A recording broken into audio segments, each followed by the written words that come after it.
about gold, but it cannot be denied that our lust for the yellow metal has inspired some amazing social change throughout history. Just think of the wars, the discoveries, and even the scientific inquiry that has all been inspired by our insatiable hunt for gold. This is where we dissolve gold of about 80 to 90%. Basically, it's in flake form, put in the reactor, we then pump it through filters into the second reactors. This second reactor with a gold in solution, we drop it out through there, filter it very carefully as gold sand.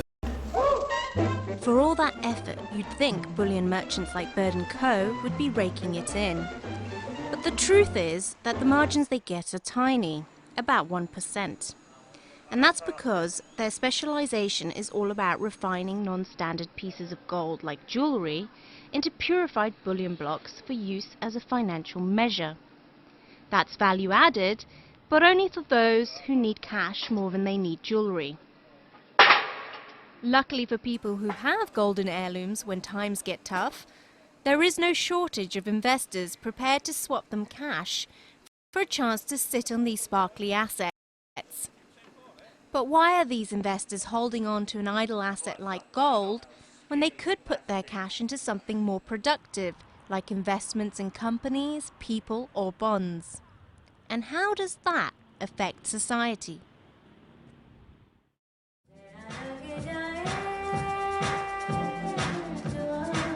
In some cultures where historically there's been a lack of trustworthy institutions to manage one's wealth, not investing in gold is often considered the larger risk. This has fueled a lingering love of the metal. People have used it instead of cash.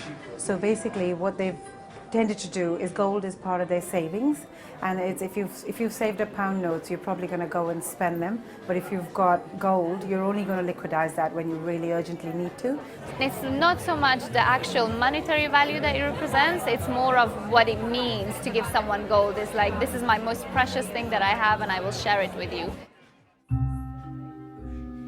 For others, it's the very irrationality of investing in something so permanent and yet so frivolous, which makes gold such a decadent luxury. Subconsciously, they're trying to preserve something, and it's their own life. Laban Rooms taps into people's craving for immortality and status on a daily basis. He does so by taking ordinary items like IKEA stainless spoons and running them through an inexpensive process which can add up to £50 of additional value. It's a great margin and a shrewd business. You know, I know nothing about the gold plating process. You know, what I know about is how to beautify things, how to add value to things. But in terms of like the actual chemical breakdown and, you know, what it does, you know, you're talking to the wrong person. Laban Rooms may not care about gold's chemical properties, but for scientists like Andreas Seller, its molecular structure plays a key role in its desirability. Gold is rather strange in that it's very, very inert. It's something that doesn't react easily with many things. In fact, you can warm it up and it doesn't really tarnish. And therein lies, in a sense, its beauty. But gold's beauty can also be a curse. The polluting aspects of the extraction process are linked to its use of mercury and in some cases also cyanide. That can be a particular problem when the gold price ascends to levels which attract amateur prospectors. They will wash the surrounding area with water. The mercury ends up in the streams. And if on top of that you use cyanide to purify your gold, you've got an even worse problem of dispersal both of cyanide and of mercury into the environment. But the potential danger of gold goes beyond its polluting attributes. It also poses risks to the financial system itself. For sociologist Nigel Dodd, gold's financial attraction is actually a bit of a mystery. He thinks it's a poor form of money precisely because of its antisocial properties and propensity to encourage selfishness.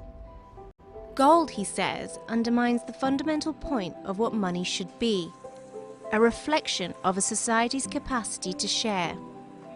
One of my favourite social thinkers about money was a guy called George Simmel, And he talked about how there's a kind of paradox with money, that it's a measure of everything, and yet it's never still, it's always moving, it's never constant. A society wants to anchor itself to gold partly because it's difficult to cope with money's relativity. There is no still center to money if you understand it properly. It's a counterintuitive argument which even the greatest minds in history have struggled to communicate. Take Isaac Newton, the physicist and alchemist. As Warden of the Royal Mint at the Tower of London, he oversaw Britain's first flirtation with a gold standard. But the move inadvertently overvalued gold in Britain, leading to a financially destabilizing run on the nation's silver reserves. Newton knew this would happen, but he couldn't convince the established elite that devaluing gold would be the better option. I can calculate the motion of heavenly bodies, but not the madness of people. But for Nigel Dodd, there's another issue.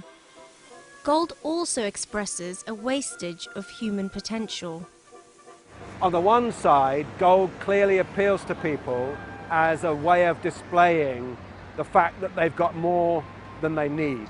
So there are very famous descriptions of gold as a form of superfluous wealth. So we love to gold plate our phones, our toilets. It's a great display jewel. You know, gold looks spectacular when you coat things in it. But there's also a really interesting psychoanalytic literature on gold, which suggests that actually gold is a form of sublimation, and that what gold really is human waste, to put it nicely, and that there's this connection between people that are very attached to their money, very attached to their wealth, and people that don't like to get rid of their own waste. So gold is effectively poo that's made to shine, is probably the politest way of putting it. And so in that sense, you know, if you're in love with gold, you're in love with your own poo.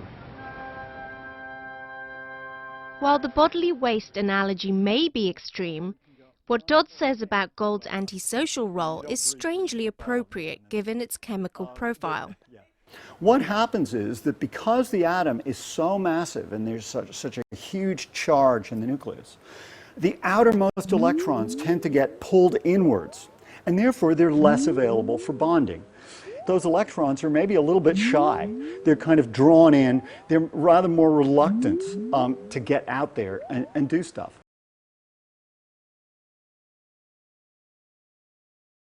And so the result is that gold really doesn't react with very many things.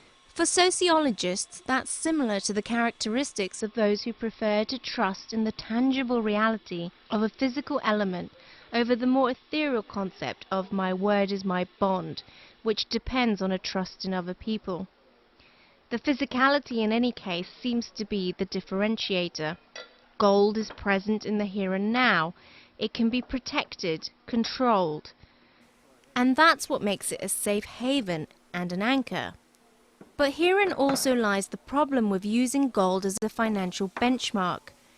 Money isn't useful unless it's constantly flowing and lubricating social activity.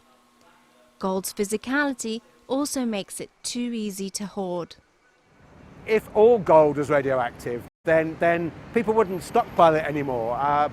It might become a bit more social, actually. It reminds me of the old theory of Gazelle about demurrage, the idea that we need money to deteriorate more in order for it to work better. For Gazelle, the anarchist economist from Germany, the most important quality of money was its role as a medium of exchange. Money had to flow freely through the economic system if it was to be socially useful. Stagnation or hoarding of money, be it in gold or paper form, was economically damaging on the other hand. That ties in with the opinions of Adam Smith, the father of political economy. He used the analogy of a highway to explain gold's monetary role, arguing it's only when gold is deployed by the financial system that it can be transformed from dead stock into productive stock.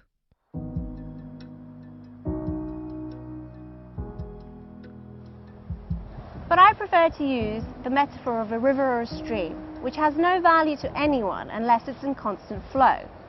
Because just like with gold, it's only those who understand that its true value lies in being a conduit for change and not a stagnant, unutilized pool, who can best reap the rewards of deploying banks to guide that force to where it's needed most.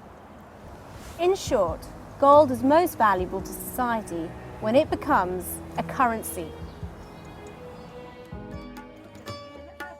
The story of gold, then, is one of society's desire to cling to something permanent,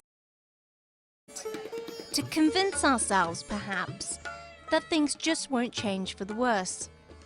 The paradox is, those who hoard gold also send the signal that it pays to be selfish, and that inadvertently destabilizes society and the social networks which create our wealth in the first place. If everyone was to do that, who knows, there might not be much prosperity left for any of us. Isabella Kaminska, Financial Times, London.